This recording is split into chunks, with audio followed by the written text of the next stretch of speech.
تو یہ بات ذہن سے نکال دیجئے کہ ہمارا دین کوئی دقیانوسی دین ہے نعوذ باللہ، یا ہمارے دین میں کسی صنف کے ساتھ کوئی زیادتی کی گئی، ہرگز ایسا نہیں کیا۔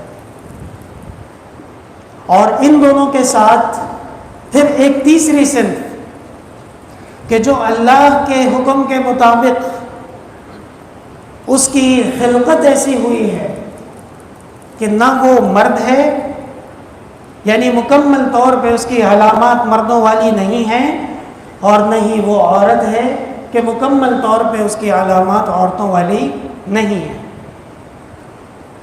اس کو کہتے ہیں عربی میں خنثی۔ خنثی کی پھر دو قسمیں،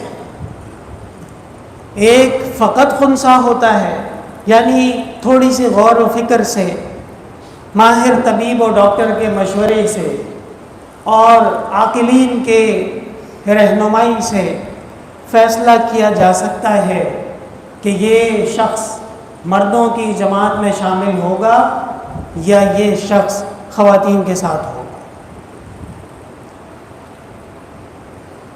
اور جس کے فیصلے میں مشکل ہو جائے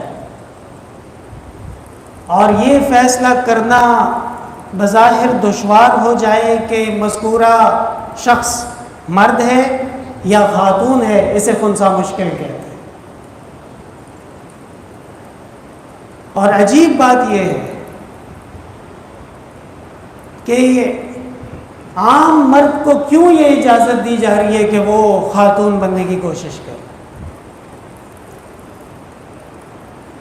کیونکہ عام مرد کو تو یہ عذر لاحق نہیں ہے۔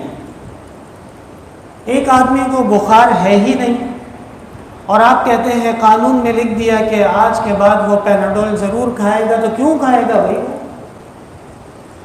ایک شخص کو کوئی بیماری ہے ہی نہیں ہے اور آپ لکھ رہے ہیں کہ اس کا فلاں فلاں دن آپریشن ہونا ہے، تو یہ آپریشن کس چیز کے لیے ہے؟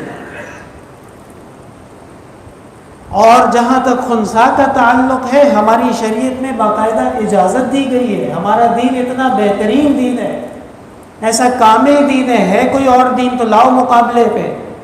فرمایا کہ اگر خنثی کی علامات مردوں کے ساتھ ملتی جلتی ہیں اور ڈاکٹر اور طبیب اپنے علم کی بدولت اس کو مردوں کے قریب کر سکتا ہے تو کر دیجئے، یہ بہت بہتر ہے، اس کے آپریشن کر دیجئے اس کو۔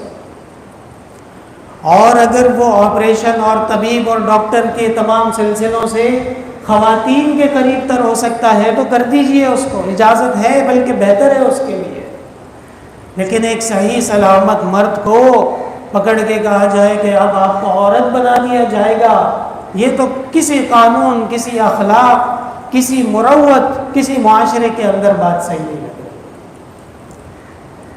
اور جناب نبی کریم صلی اللہ علیہ وسلم نے ایسے خنثیٰ کے اوپر بھی ناراضگی کا اظہار کیا کہ جو مردوں کی طرح تھے لیکن اپنے آپ کو خواتین بناتے تھے۔ مرد کی بات نہیں ہو رہی، خنثیٰ کی بات ہو رہی ہے، اس کی بات ہو رہی ہے جو مرد نہیں ہے لیکن مردوں کے قریب ہے لیکن عورتوں کی تشبہ اختیار کرتا ہے۔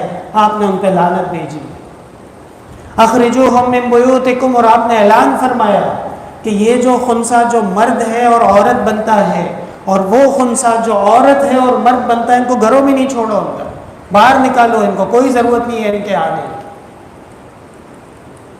اور میرے محترم بھائیوں، خلاصہ کلام کے طور پہ میں آپ کو یہ بات سامنے ذکر کروں کہ کس کو خوش کیا جا رہا ہے، یہ دیکھنا ضروری ہے۔ ہمارے پاکستان کے مسائل ماشاءاللہ سارے کے سارے حل ہو گئے، غریب آدمی یہاں پہ نہیں ہے، جاہل یہاں پہ نہیں ہے، مریض یہاں پہ نہیں ہے۔ گھوم پھر کے اب ہمارے اور آپ کے ایوانوں میں جو فیصلے ہو رہے ہیں وہ یہ ہو رہے ہیں کہ مرد عورت بنے گا یا نہیں بنے گا۔ شرم تم کو مگر نہیں آتی، قلب میں سوز نہیں، روح میں احساس نہیں، کچھ بھی پیغام محمد کا تمہیں پاس نہیں۔ یہ ہمارا دین، ہمارا اسلام، ہماری شریعت، ہمارا ملک، اس کے نام پہ آپ نے لیا تھا، ہم دعوے سے کہتے ہیں۔ اور آپ کے ہندوستان اور ہندوؤں سے الگ ہونے کی کوئی وجہ نہیں تھی۔ ہماری اور ان کی رنگ ایک جیسے ہیں، ہماری اور ان کی زبانیں ایک جیسی ہیں، ہمارے اور ان کے ثقافتیں ایک جیسی ہیں، ہاں ہمارے اور ان کے ایمان، ہمارے اور ان کے دین میں فرق تھا۔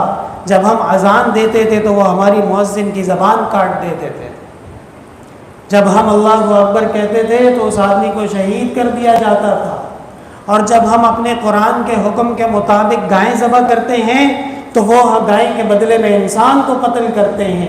اس وجہ سے ہم نے ایک ملک، ایک ریاست، ایسی زمین اللہ سے مانگی جہاں جا کے ہم اپنی عبادت کریں، جہاں جا کے ہم اپنے لیے ایسا نظام اور ایسا ماحول قائم کریں کہ اس ماحول میں ہم قال اللہ قال رسول پہ عمل کر سکیں، اس ماحول میں ہم نماز پڑھ سکیں، اس ماحول میں ہم کھلے عام اذان دے سکیں، اس ماحول میں ہم کھلے عام قرآن کا حکام بیان کر سکیں۔ اس ملک میں اب یہ فیصلے ہونے جا رہے ہیں کہ آیا مرد اگر خاتون بننا چاہے تو بن سکتا ہے یا نہیں بن سکتا۔